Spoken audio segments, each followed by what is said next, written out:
Merci. Merci maître votre exposé. Je suis Sylvain de Bailly pour le site d'information Connexion Ivoirienne.net.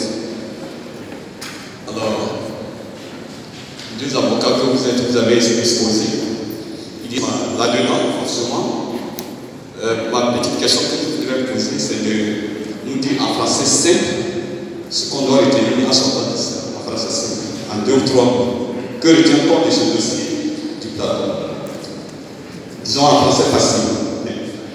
Deuxièmement, parlant de la convocation du maire, du député Hugo, est-ce que les avocats que vous êtes, est-ce que vous lui avez opposé, je vais dire au commissaire, au sous-préfet de la police économique, est-ce que vous lui avez opposé le statut de député qui était M. Hugo? Ou alors il ignorait ce statut avant d'écrire sa convocation? Je vous remercie. Bonjour, je suis Patrice Alégré, journaliste à Panos. Qu'est-ce que la police économique reproche particulièrement à M. Leroux? Peut-être que vous entendez les chefs d'accusation. Ensuite, est-ce la convocation qui empêche l'installation du conseil, donc du plateau? Et quel lien faites-vous entre cette convocation et l'installation du conseil du plateau? Merci.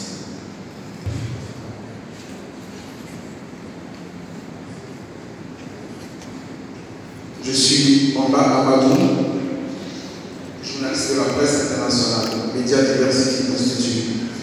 La question rejoint un peu la question de mon confrère d'Amadou, à savoir quel est le motif de la convocation de l'honorable Hugo Jacques.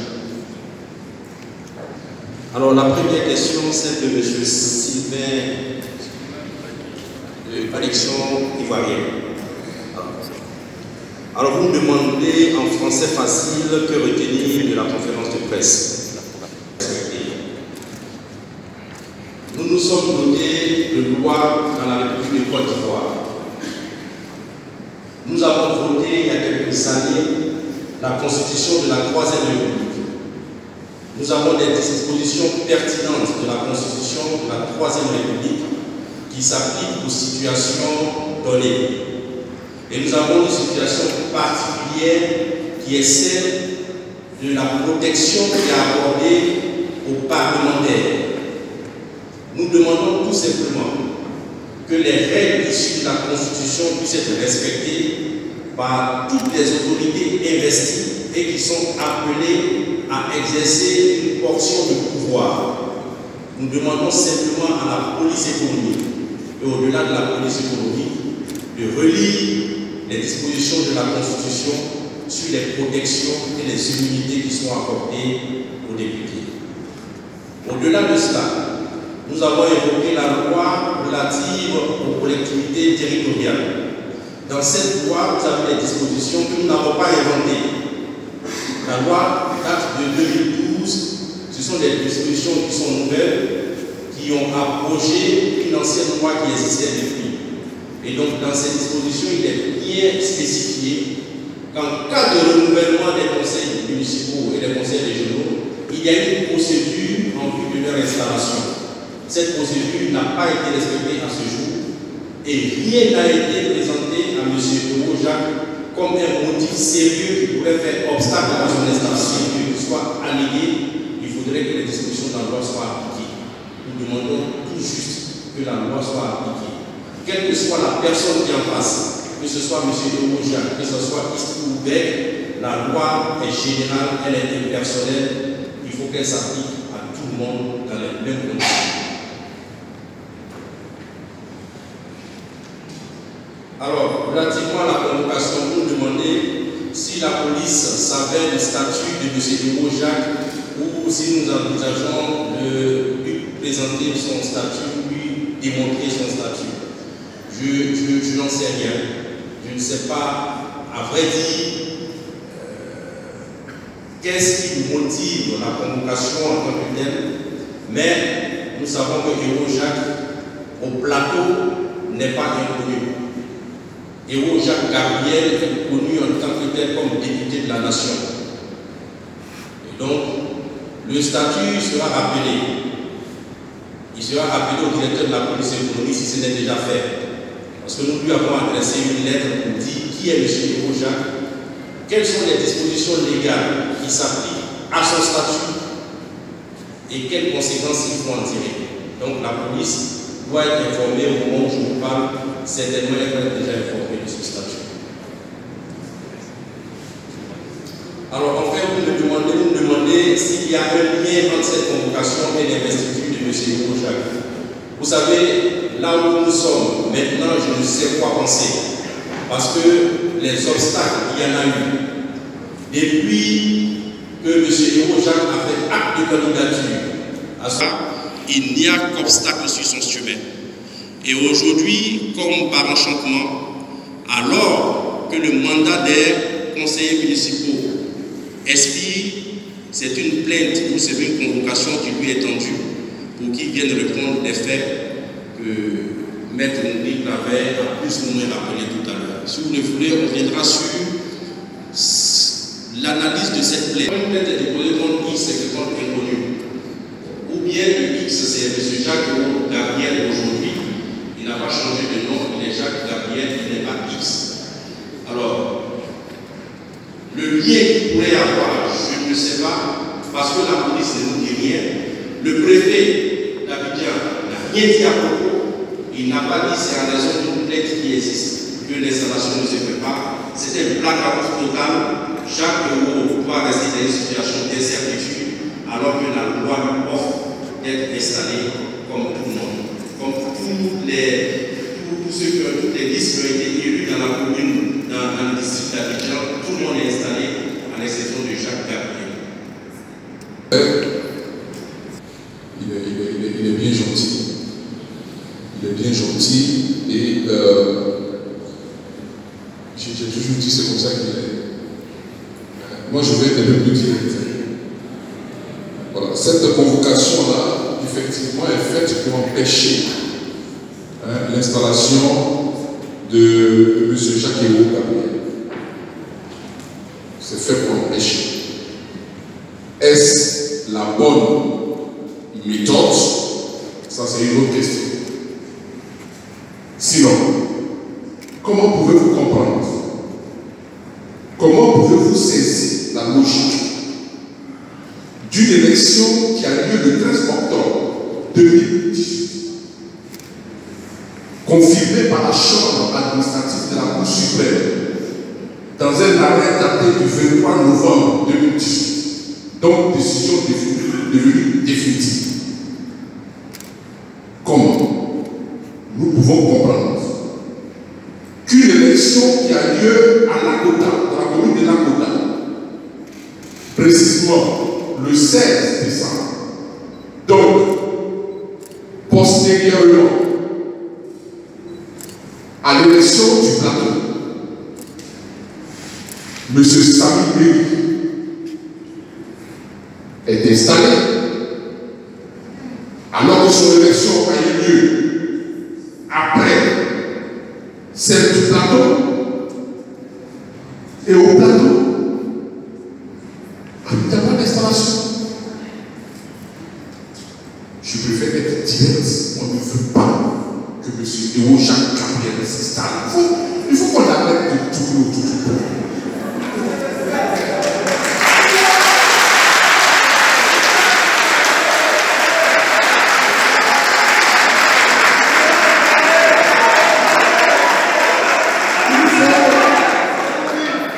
Il nous faut dire les choses, il nous faut dénoncer les attitudes qui sont contraires aux règles démocratiques. C'est ce que mon confrère le président a dit tout à l'heure. On ne peut pas dans une société choisir aucun de ces humeurs d'appliquer telle loi, d'installer un maire entrant par exemple à Abobo, d'installer un maire entrant à Koumassi, et refuser d'installer M. Hérault Jacques Gabriel parce qu'il n'est pas dans la liste RHDP.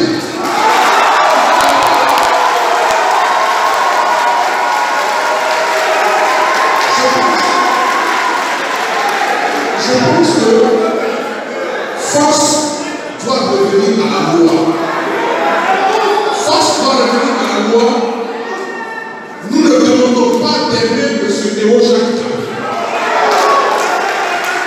Nous demandons que la volonté exprimée par les populations du plateau puisse prévaloir. C'est ce que nous demandons. Alors, ces petites stratégies qu'on fait pour nous mettre en face d'une délégation spéciale, ça ne peut pas prévaloir pour une commune avec des conseillers municipaux élus qui n'attendent qu'une seule chose, leur installation. C'est en 30 minutes. C'est en 30 minutes. Pas plus. 30 minutes pour donner une période plus longue à un préfet, 3 mois. Non.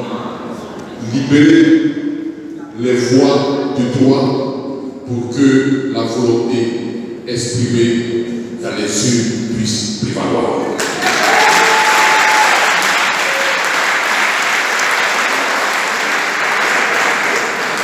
Alors, mettre mes sons n'était pas. Est-ce qu'on sait si la convocation adressée par M. Jacques Gabriel, si on connaissait son statut? Écoutez, je vais vous dire quelque chose. Je vous ai dit que le silence, quand vous gardez le silence, ce n'est pas parce que vous êtes faible, ou même parce que vous n'avez rien à dire. Jusque-là, nous avons estimé que ces pratiques-là ne peuvent pas trouver d'écho favorable auprès de nos autorités qui allaient respecter la loi. C'est pourquoi nous avons gardé le silence. Mais je pense que face à la dictature du puits, il faut rompre souvent avec certaines pratiques. Vous savez, je vais vous dire, lorsqu'on a convoqué la société Netcom, je parle de la société Netcom, parce que curieusement, le contrat est signé entre la mairie et la société Netcom. Le contrat est signé non entre la mairie et M. Théo Jacques.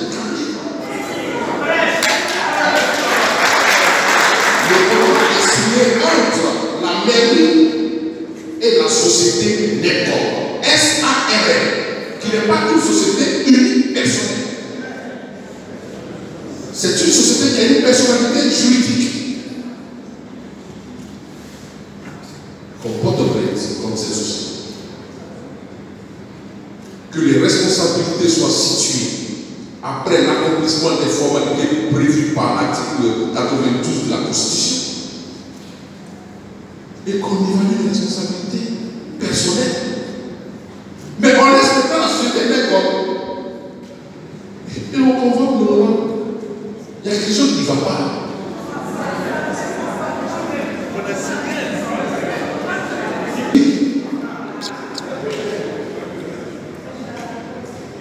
Alors, lorsque la société Netcom avait été convoquée, juste lorsque on a su que c'était l'honorable Théo Jacques Gabriel qui allait porter la liste bénéfique, la société Netcom a été convoquée et c'est moi qui ai assisté à la société Netcom. Donc c'est pour ça que je suis à l'aise de parler. Lorsque nous sommes entrés dans le bureau du commissaire, vous savez, il faut aimer assumer. Je suis rentré avec la gérante actuelle de la société Netcom. Pour rappel des faits, lorsque M. Théo Jacques Gabriel Lora a été élu député, il a vendu ses parts de la société Netcom. Il n'est plus le gérant ni le propriétaire de la société Netcom.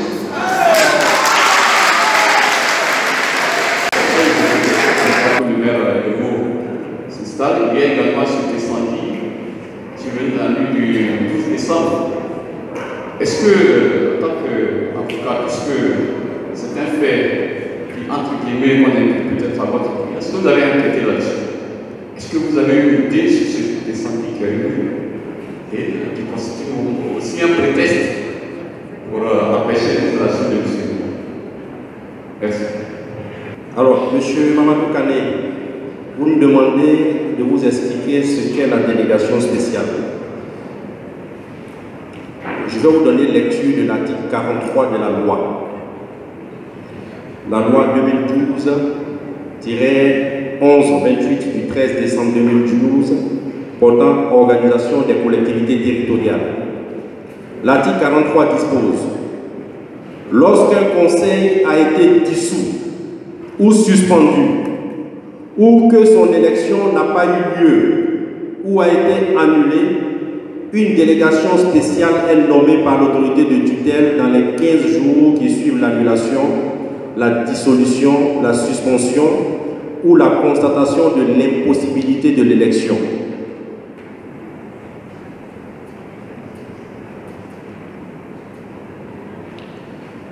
L'article 161 également du Code électoral dispose: la vacance de la moitié au moins des sièges d'un conseil municipal. Il n'y a pas eu d'émission, il n'y a rien de tout cela.